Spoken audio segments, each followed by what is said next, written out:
Šis stāsts nav par laimi un prieku, par iemīlēšanos vai tās sekām. Tas nav arī stāsts par skumjām un pārdzīvojumiem, par niekiem, kas mūs aiztur dzīvot uz priekšu. Un viņš to ļoti labi zināja.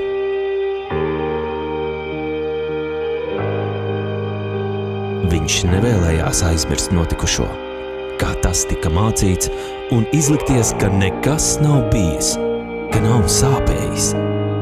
Gluži otrādi, viņš to neslēpa, jo tas kļuva par daļu viņa dzīves, daļu viņa paša. Nepareizi ir atcerēties tikai labo, slikto nostumjot malā vai vispār ignorējot.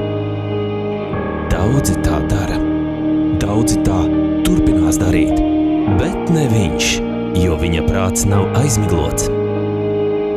Tas ir atvērts un gatavs jauniem piedzīvojumiem.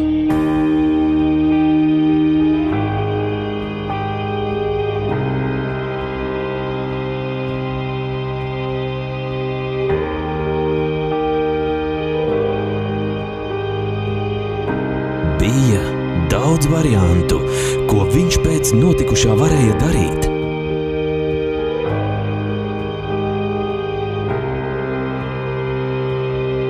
Viņš izvēlējās dejot. Un man jau šķiet, ka tā bija pareizā izvēle.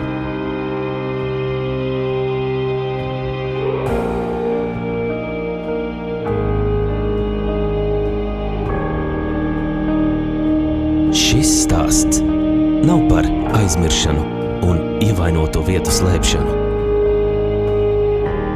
Šis stāsts ir par samierināšanos un pārdzīvojumu novērtēšanu.